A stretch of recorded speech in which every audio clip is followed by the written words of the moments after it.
Asalaamaaleykum man la Adama Coulibaly président amical des élèves et étudiants ressortissants de la commune de Kayy solo si ndaje yi tey mooy étudiants yi ñoo concerté wu ginnaaw bi ñu nekkee ci vacances organiser benn journée de reboisement dans le cadre de la protection de notre environnement. Voilà, comme ni ma ko waxee rek tey li ñu fi tax a daje mooy jëmbat ay garab pour protéger environnement bi ndax képp ku xam environnement xam ne jamono ji environnement bi dafa menacé réchauffement climatique yi rareté taw yi ak tàngoor bu métti bi boo xam ne si lu tax ñu wax environnement te jàpp nañ ne li ñu mën a jàppale pour que ñu mën a protéger environnement pour que tàngoor bi mën a wàññeeku pour que ñu mën a am pluviométrique boo xamante ne c'est abondante il va falloir que ñu organiser ay journées yu mel nii ay journées yoo xamante ne dañuy reboiser ay garab pour que au moins ñu mën a jouer quelque sorte suñu rôle dans le cadre de la protection de l'environnement. Journée bi nag ñu ngi ko organiser en collaboration ak commission environnement bu mairie bi sous la direction du maire El Hadji Aliou Diané mooy suñu partenaire principal. Donc en quelque sorte loolu mu ñu fi tax a daje tey ñu ngi war a reboiser garab yi ci 6 villages incha allah si le temps nous le permet bien commencé nañ activité bi fii nii ci Kayy après Kayy ñu ngi war a dem Daaru Kayy après Sorokoñ après Sikilo Ngodiba et puis enfin terminer à Ndjigi incha allah. Cours de vacances yi ñu ngi ci même su dee commencé wuñ ko à l'unanimité mais am na village yu jot a commencé bi ci mel ni Ngodiba ñoom commencé nañ depuis très longtemps Fass Ngodiba tamit commencé nañ te am na yeneen village yoo xamante ne ñu ngi ci sur le point d'organiser ces cours de vacances dans le cadre d'accompagner sunu rakk yi nga xamante ne ñoo nekk ci école élémentaire yi. Monsieur le maire suñu waxee dëgg rek bu ñëwee def na ay jéego yu am solo surtout ci côté subvention bi ci ak suñuy activités yi ñuy organiser ndaxte subvention bi ñu daan jot c'était 1 million francs CFA mais daaw bi ñu ñëwee yokku na ko ci 1 million 500 donc loolu mënuñu wax ne deful dara. Université nag koo xam ne étudiants yi ci ay problème logement ci dañuy gën a nekk ak problèmes sociaux maintenant dañ koy ñaaxaat à ce que mu gën a renforcer mu gën a yokkaat li mu doon def su dee defoon na mu jëm ko doubler wala mu jëm ko tripler en quelque sorte mais vraiment mi ngi def ay pas yu am solo. wa rahmatullahi man la Mamadou Dia man maa yore commission environnement de mairie bi damay jëkk sant maire ci liggéeyam ndax ñun lépp lu ñuy def mu ngi tënku ci ndigal maire ndax maire jàmbaar la ndax feccu liir bu rafete rek xamal ne dañu jàppa ci ndigg li lépp lu ñuy def ñu ngi koy jaaree ci ndigal maire bi nga xamante ne étudiants yi ñu ngi leen sant ñoom Coulibaly sama jarbaat Coulibaly ak équipe bi mu àndal yëpp ndax bu ñu ñëwee ñu ne ñu dañu bëgg a ànd ak yéen ci def reboisement pour dundalaat ay garab ñun dañ leen di dalal kontaan ci ñu gën leen yaatal te yaatal boobu nag mu ngi ci maire ndax man fekk nañu ma ci yoon bi ndax am na ñeenti village yi nekk fii ñu wax Tun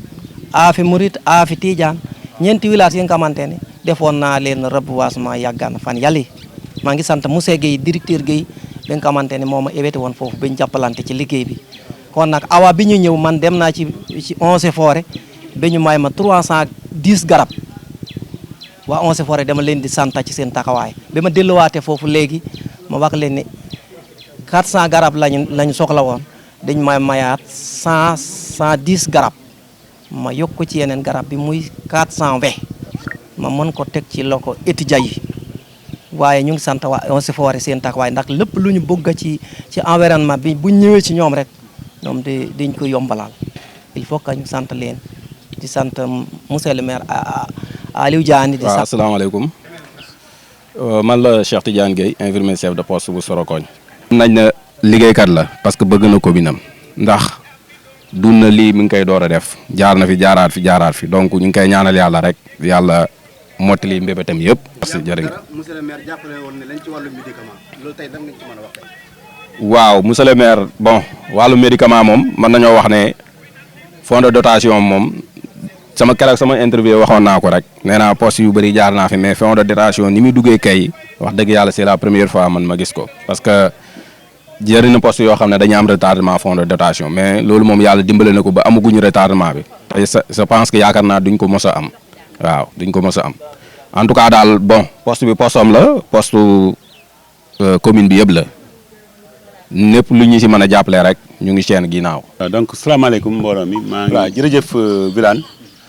donc ñoo ngi nuyu ñëpp di nuyu le maire de la commune de Kay El Hadj Aliou Diané bon tey ñu ñëw fii ci ndaje mu am solo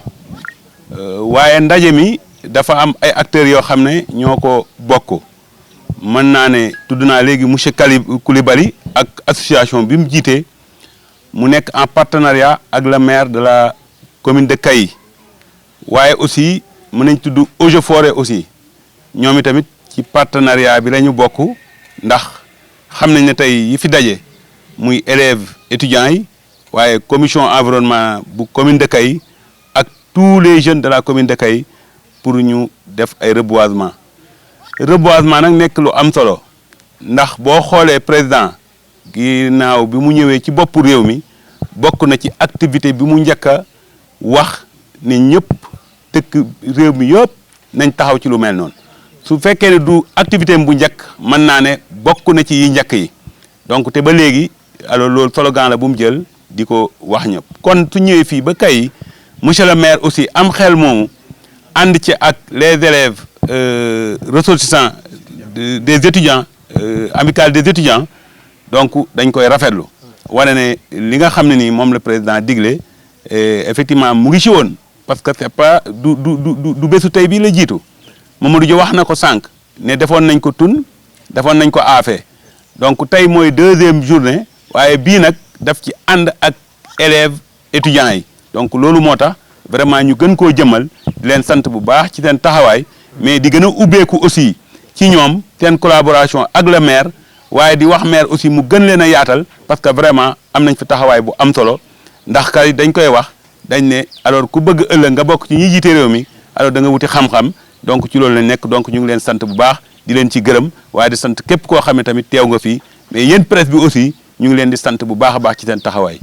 très bien moo tax bi ñëwee dañu tëju ci biir ñu waxtaan ak monsieur Coulibaly ak Mamadou Dia